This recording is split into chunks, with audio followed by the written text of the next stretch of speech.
Beğendi, bak, indi kollektivli, karşımızda çıxışlarla. Yani, Üzeyir Bey'in libretosu esasında olmuş əsərdir.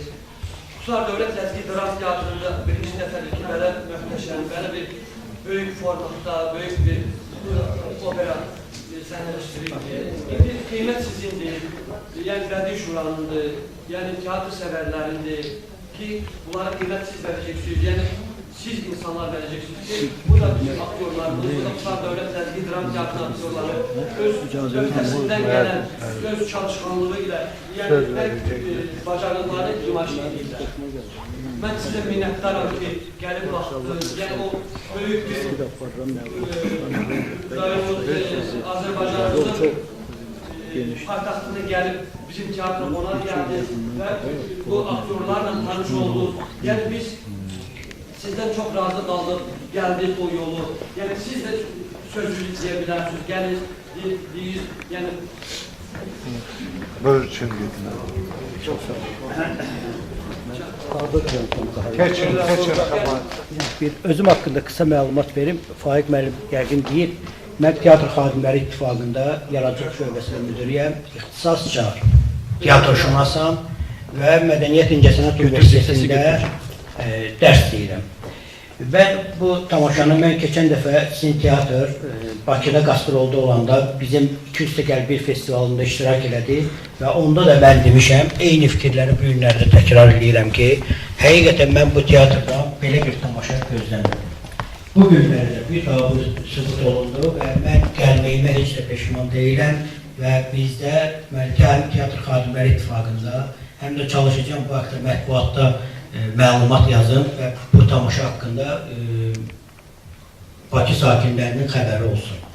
Mən bu operetta bilirsiniz ki, məsələn, şəhərin mərkəzində, məsələn, musiqi komedi teatrında da oynamaq olduqca çətindir. Klassik bir operettadır və bunu da sizin kollektiv belə əgər ifa edibsə, mən tam səmimi deyirəm sizə, Faik müəllim və sizə kollektivə mən minnətdarlığımı bildirirəm. Sizə Mədəniyyət Şöbəsinin müdürü kimi çox sağ olun ki, belə bir tamaşa ərsəyə gətirmişsiniz.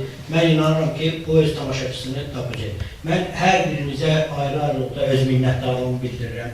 Böyük bir əziyyətdir, böyük bir zəhmətdir. Həm tərtibat baxımından, həm musiqi baxımından, həm ifaların özü, həm rejissor yozumu, aktyorların ifaları olduqca mən tam səmimi deyirəm mənə, inanın mənə ki, tam profesyonal səviyyədə yüksək qəbul olunan bir əsərdir.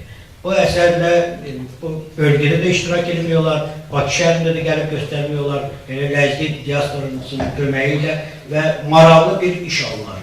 Mən yenə deyirəm, mən yenə öz fikrimi bir də təkrar edirəm ki, bu haqda mətbuatda çalışacağım yazın və buradan da Faik müəllimdən diski götürüb Teatr Xadimləri İttifaqında daha geniş bir şəkildə bunun baxışına keçirəcək.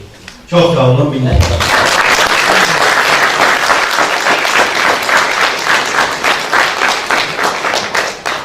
İkrami Qısarviyat Teynavbat Xırmayı, hörmətli insanlar, güzel Ruşa, Dideya, Buxar, Sıtkaya, Zoqe Paraşat, Rika Sarnışat diyor ki, Lezgi tiyatrda Üzeyir Hacıbeyvan muzikada ibaret bir yeke komedi çekimi.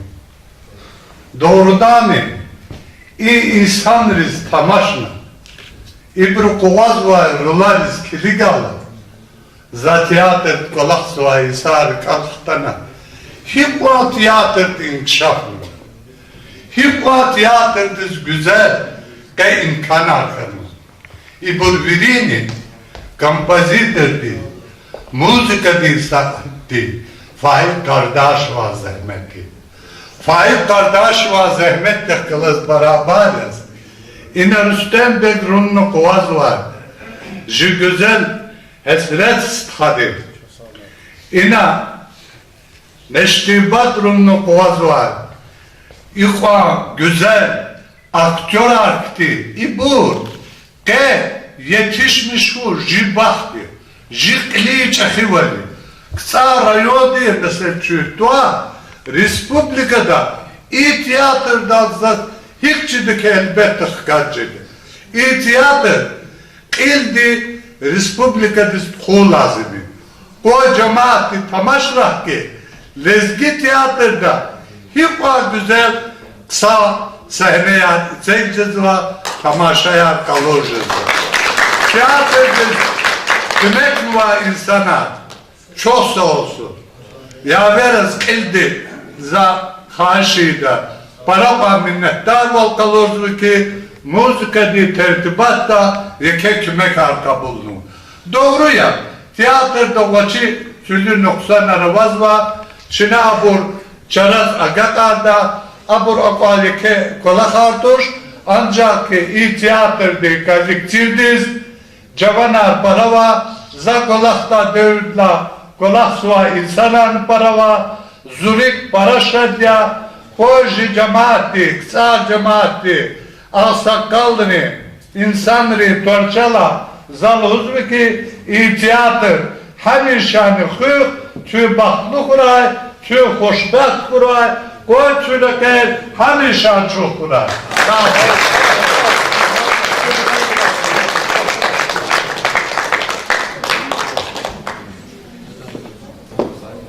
Söz Luğu da kafanı da bilmem. Luğu Cavan Şirmeli. Teatr severler, Aziz Lezgi Dram Teatrının kollektivi ilk öncesi bu deməli teatrın göstərilməsi, belə yüksək səviyyədə alınması münasibətilə təbrik edirəm Faik müəllim başda olmaqla. Bu kollektivin deməli bu teatrı Üzeyir Hacıbeyevin klassikimizin əsərini olmasın, bozun qoyanda mən fikirləşirdim ki, yəni bu nə cür alınacaq? Çünki məndə tərəddüd ondan əmələ gəlirdi ki, biz onu həm tamaşaçılara, həm də filmə yüksək Azərbaycanın ən dahi sənətkarlarının ifasında baxmışdıq. O dahi sənətkarlarının ifası gözümüzün qabağındaydı. O səviyyədə bunlar oynaya biləcəkmi və yaxud da onlarla müqayisədə nəncə alınacaq? Amma mən ədalət xatirinə deyim ki, bu deməli bizim kollektivimiz onu çox yüksək səviyyədə oynadılar. Hətta yəni biz bundan ləzzət aldıq. Çingiz müəllim də bir mütəxəssis kimi bunu qeyd elədi. Mən bilirəm ki, bu yüksək səviyyədə alınmasının arxasında böyük zəhmət durur. Bu kollektiv buna yüksək səviyyədə hazırlıq edirlər. Yəni həm əsər görünüşkən əvvəlkilərdən fərqli olaraq burada musiqi var, burada böyük səhnələr var, burada tarixilik var. Bunlar istəyirlər ki, bunları hamısını bir kompozisiya qurub bizə təqdim edəsinlər. Mən bir daha kollektivi təbrik edirəm. Teatrı əvvəlki illərə baxanda yüksək coşku ilə çalışırlar. Kollektiv bir-birinə sıx isnişib. Yəni istəyəndə hər şey nail olmaq olar. Bunun bizim teatrımızın səviyyəsində görülür. Burada Çingiz müəllim qeyd elədi. Bizim teatrımız, yəni Azərbaycan teatrı 140 il ilə bağlı müxtəlif tədbirlərdə iştirak edib, həmin tədbirlərdə də mükafatlar alıblar. Mən yenə bu kollektivi təbrik edirəm. Faik müəllimizə əlinizə sıxaraq təbrik edirəm ki, bu nailiyyət münasibətilə bütün kollektivdə çox sağ olun.